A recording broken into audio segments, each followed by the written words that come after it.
Banyak para ahli di sini yang ingin saya sapa lebih dulu tadi sebagaimana saya sampaikan, dan juga orang pertama hadir di ruangan ini ya, seorang pakar hukum yang sangat berbahaya juga bagi Indonesia. Saking baiknya Pak Profesor Dr. Refli Harun. Tes hidup ya. Terima kasih Babe Haikal yang saya undang di channel YouTube saya tapi tidak mau datang sudah 3 kali. Assalamualaikum warahmatullahi wabarakatuh. Ibu-ibu dan bapak-bapak sekalian yang saya hormati, teman-teman semua. Pertama-tama terima kasih atas undangannya. Terus terang saja, ini baru pertama kali saya datang ke reuni 212. Tadinya saya berharap bahwa saya bisa datang di Monas. Ternyata apa boleh buat harus dilakukan secara virtual. Itu yang pertama. Berikutnya saya ingin menyinggung satu hal mengenai tugas negara ya, state duty. Sebenarnya kalau kita bicara tentang mengapa negara ini didirikan, kan kita bisa biasanya membuka pembukaan undang-undang dasar ya. Salah satunya adalah negara ini didirikan karena kita ingin dicerdaskan, kita ingin dimakmurkan, disejahterakan ya, dan kita juga ingin dilindungi. Jadi merdeka itu kalau kita punya perasaan nyaman.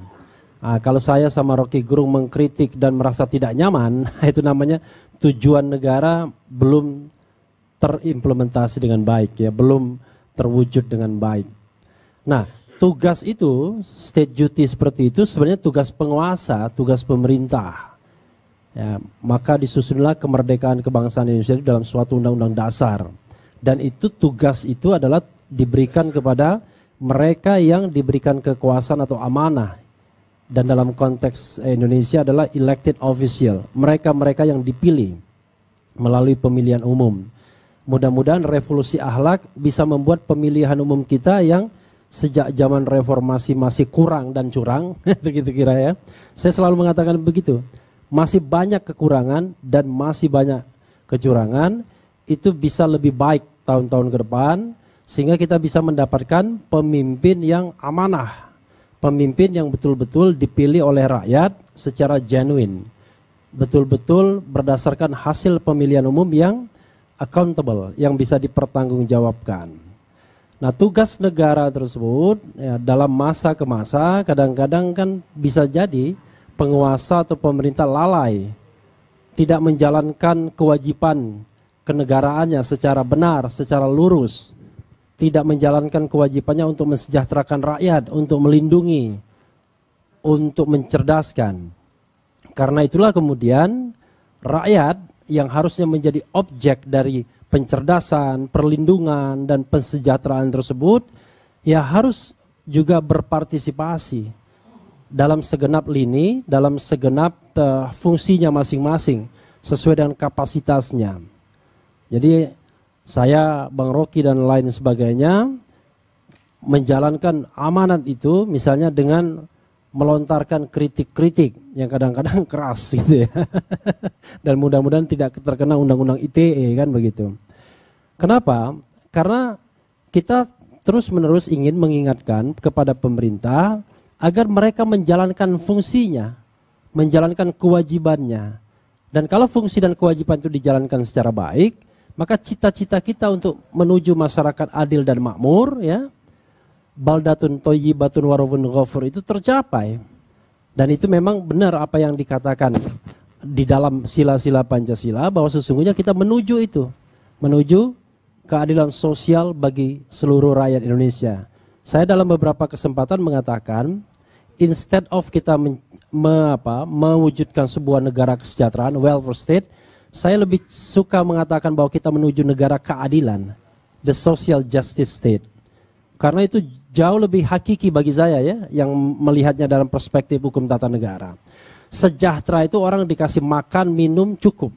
Tapi adil itu piramida tertinggi, ada perasaan yang diperlakukan secara baik, diperlakukan secara adil, sehingga orang kemudian merasa bahwa ada gunanya saya bernegara, ada gunanya kita merdeka tahun 45, karena pemerintah penguasa yang datang setelah kita berada di gerbang kemerdekaan itu adalah penguasa yang melindungi kita.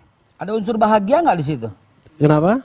Tadi kan unsur sejahtera. Bahagia perlu nggak? The social justice state itu justru di situ sejahtera dan bahagia, lahir dan batin. Oke. Jadi kalau sejahtera saja orang mungkin dimensinya batin saja.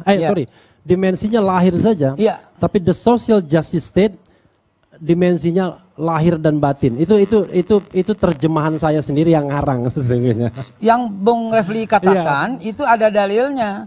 Sejahtera itu aman dari rasa lapar dan bahagia itu aman dari rasa takut. Dan itulah konsep at'amahum min ju' wa amanahum min khauf. Ya, itu saya serahkan kepada ahlinya.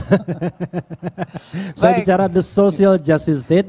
Karena itulah tugas kita sebagai warga negara terus mengingatkan pemerintah agar dia melaksanakan tugasnya dengan segala konsekuensi yang barangkali akan kita hadapi. Tapi mudah-mudahan pemerintahan apapun, entah pemerintahan Jokowi atau pemerintahan yang akan datang berikutnya, itu betul-betul memperhatikan bahwa tujuan kita bernegara bukan untuk ditakut-takuti, bukan untuk dimiskinkan, ya, bukan untuk dibodohi, tetapi untuk dilindungi, untuk disejahterakan, dan untuk dicerdaskan. Mantap. Saya kira itu saja.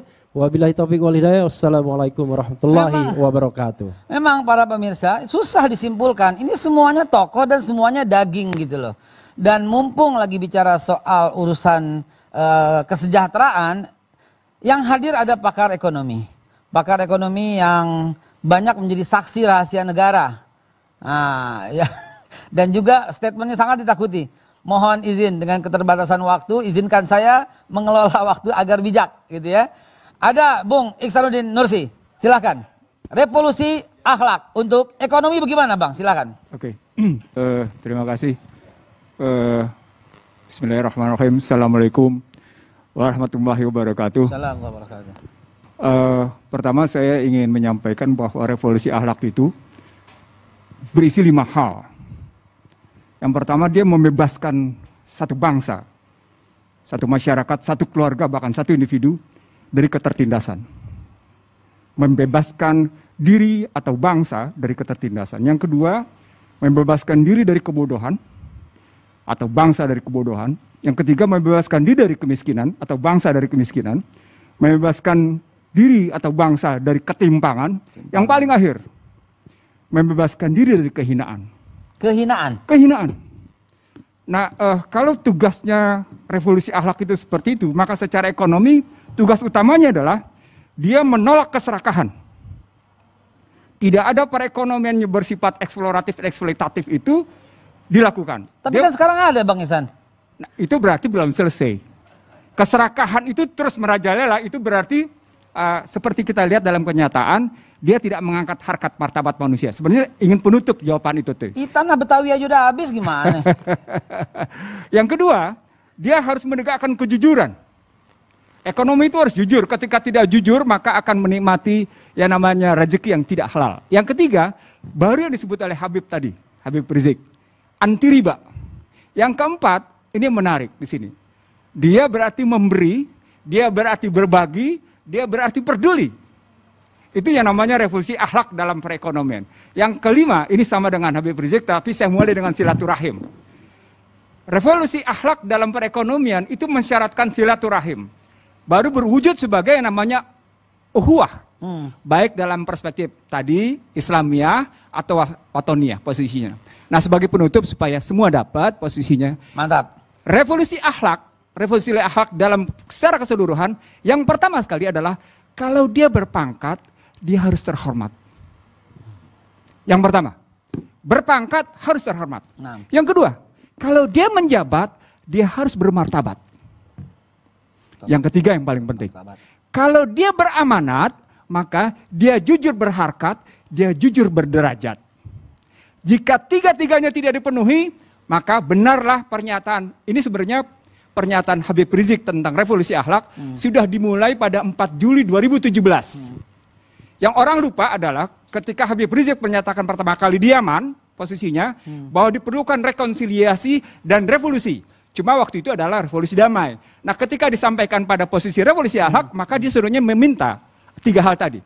Berpangkat, tapi terhormat, menjabat, bermartabat, beramanat, dia jujur, berharkat, dan berderajat. Mantap. Terima kasih. Assalamualaikum warahmatullahi wabarakatuh. Udah saya bilang, ini daging semua. Saya nggak bisa menyimpulkan. Dan semua pemirsa, ini semua kita catat, kita rekam, kita bukukan, dan akan kita bagikan ke seluruh Indonesia. Karena ini adalah sebuah pilar, sebuah pondasi, sebuah modal untuk sampai akan masa. Prajurit pembela Rasulullah, bangkitlah untuk agama, bangkitlah untuk negara, satukan hati, satukan jiwa, musuh di depan mata, lawan dia sampai berdarah, berdarah untuk agama dan negara, tercipta kematian murah harganya. Maju ayo, maju ayo, terus maju, habisi pengkhianat bangsa. Kami berjanji demi Allah, rela dinasihati agama. Wahai prajurit pembela Rasulullah, berjuanglah tanpa lelah. Walau harus merangkak dengan mata, takkan mundur walau satu langkah, takkan mundur walau satu langkah. Wahai para pemuda, kibarkan panggilan Mustafa, serahkan jiwa untuk agama, mencari syahid di jalan Allah. Maju pantang menyerah, walau bergelimangan darah, berdarah. Kalau ada jadi saksi, Allah mati syahid adalah hari raya.